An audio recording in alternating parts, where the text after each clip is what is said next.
ലോക ചരിത്രത്തിൽ ആദ്യമായി ഈശ്വര ശക്തികൾക്ക് ജീവചൈതന്യം കൊടുക്കുന്ന ഏക സ്ഥലം. ലോകാ സമസ്ത സുഖിനോ ഭവന്തു. എല്ലാ ആൾക്കാർക്കും അറിയുന്ന കാര്യം തന്നെയാണ്. വിശ്വാസം ഉണ്ടാക്കിയെടുക്കുക, വളർത്തിയെടുക്കുക. 100% വിശ്വാസം തന്നിൽ തന്നെ വളരും. പക്ഷേ അങ്ങനെ വളരുമെന്ന് നിർബന്ധമായിട്ട് പറയാൻ പറ്റില്ല. നമ്മൾ വളർത്തിയാലേ വളരുകയുള്ളൂ. ഈ വളർന്നു വരുന്ന വിശ്വാസത്തിനെ നമ്മൾ അരക്കിട്ട് ഉറപ്പിക്കണം. നമ്മളിൽ തന്നെ നമ്മൾക്ക് വിശ്വാസം ഇല്ല എങ്കിൽ നമ്മൾ ഏത് മൂർത്തിയെ ആരാധിച്ചാലും ഫലം കിട്ടില്ല. ഓരോ പ്രാവശ്യവും നമ്മൾ ആഗ്രഹിക്കുന്നത് നമ്മൾക്ക് ഭാഗ്യവും നന്മയും നേട്ടവും ഉയർച്ചയും വളർച്ചയും ഉണ്ടാകാൻ വേണ്ടിയാണ്. പക്ഷെ നമ്മളിൽ തന്നെ നമ്മൾക്ക് വിശ്വാസം ഇല്ല എങ്കിൽ ആ വിശ്വാസത്തിനെ കൊണ്ട് നമുക്കൊന്നും ചെയ്യാൻ പറ്റില്ല. ജോലി ചെയ്യുന്ന ശരീരത്തിന് മാത്രമേ ആരോഗ്യം ഉണ്ടാകുകയുള്ളൂ. പ്രവർത്തിക്കുന്ന തലയ്ക്ക് മാത്രമേ ബുദ്ധി വളരുകയുള്ളൂ. അതുപോലെ തന്നെയാണ് നമ്മളുടെ ഉള്ളിലെ വിശ്വാസത്തിനെ നമ്മൾ തന്നെ വളർത്തിയെടുക്കണം. ഈ വളരുന്നത് എങ്ങനെയാണ്? നമ്മുടെ വിശ്വാസത്തിനെ നമ്മൾ നന്നായിട്ട് വളർത്തുമ്പം നമുക്ക് നന്ദി എന്നുള്ളൊരു രൂപമുണ്ടാകും.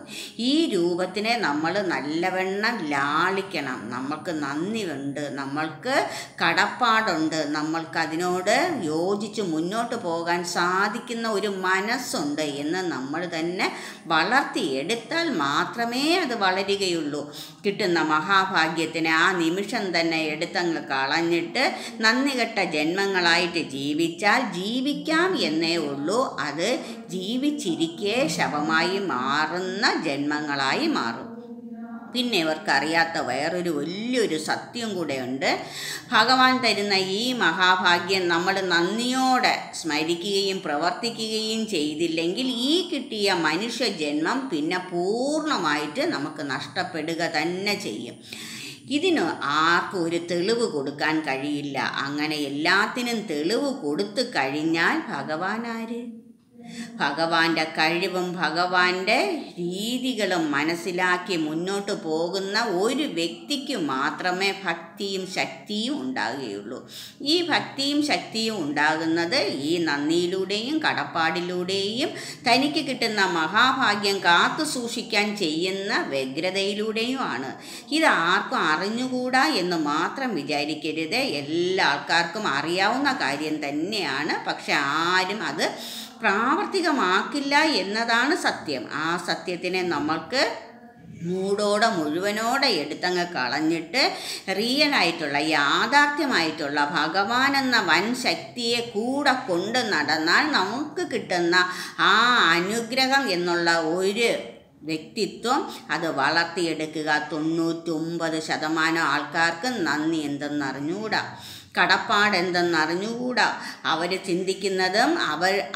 ചിന്തിക്കുന്നതും അവർ പ്രാബല്യത്തിൽ കൊണ്ടുവരുന്നതും അവരുടേതായ രീതികൾ മാത്രം.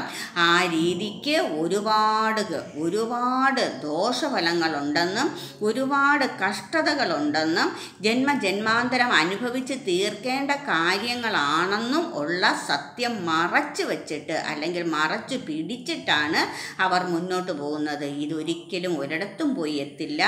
അവർക്ക് യാഥാർത്ഥ്യത്തിൽ തന്നെ വന്നേ പറ്റുള്ളൂ.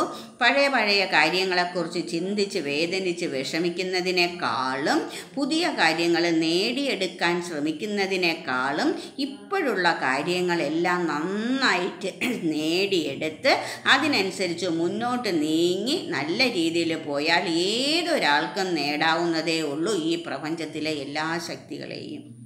ഒരാൾക്ക് മാത്രം തീരെഴുതി കൊടുത്തിട്ടില്ല, ഒരാൾക്ക് മാത്രം അവകാശപ്പെട്ടതല്ല. മാർക്കണ്ഡേയന് ഈ മഹാഭാഗ്യം ഭഗവാൻ കൊടുത്തിട്ടുണ്ടെങ്കിൽ എല്ലാവർക്കും കിട്ടും എന്നുള്ള ബോധം ഉള്ളിൽ നിറച്ച് മുന്നോട്ട് പോവുക. സകല ആൾക്കാർക്കും സകല ഭാഗ്യങ്ങളും മനുഷ്യജന്മങ്ങളായ ജീവികൾക്കായാലും മനുഷ്യജന്മങ്ങൾക്കായാലും സസ്യങ്ങൾക്കായാലും നന്നായിട്ട് അറിയാവുന്ന കാര്യങ്ങൾ തന്നെയാണ് പ്രകൃതിയിലുള്ളത്. മുന്നോട്ട് പോകുന്നതിനനുസരിച്ചുള്ള ഭാഗ്യം കിട്ടിക്കൊണ്ടേയിരിക്കും. നന്ദിയും കടപ്പാടും കാത്തു സൂക്ഷിക്കുക. ഒരു കാരണവശാലും അത് ഒന്നിനു വേണ്ടി നഷ്ടപ്പെടുത്തരുത്. നഷ്ടപ്പെടുത്തിയാൽ നഷ്ടപ്പെട്ടത് തന്നെയാണ്. എല്ലാവർക്കും ഈ മഹാഭാഗ്യം കിട്ടും. ലോക ചരിത്രത്തിൽ ആദ്യമായി ഈശ്വര ശക്തികൾക്ക് ജീവചൈതന്യം കൊടുക്കുന്ന ഏക സ്ഥലം. ജഗന്നാഥനായി ഭൂമിനിക്കു ജഗത് പ്രാണനായി സന്മനസ്സിൻ ജഗദ്ഗുരുവായി ജനകഥ ഔഷധം ഇല്യൂഷനിൽ പ്രണാമം. കൽക്കി ഭാരതിയമ്മ കൽക്കി TC 42/3481 PURA നമ്പർ 113 ഉണ്ണിനഗർ നല്ലത്തുറോഡ് Poojappura Thiruvananthapuram Kerala. Phone 8089742539 8089742539. Email ushabharati11@gmail.com. Visit YouTube Bharathiyamma കലിയുഗ അവതാരം.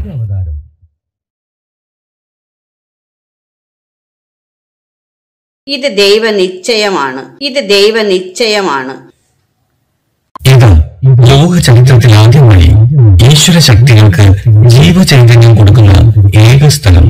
ഇതിനോടൊപ്പം മനുഷ്യർക്കും എല്ലാ ജീവജാലങ്ങൾക്കും എല്ലാത്തിനും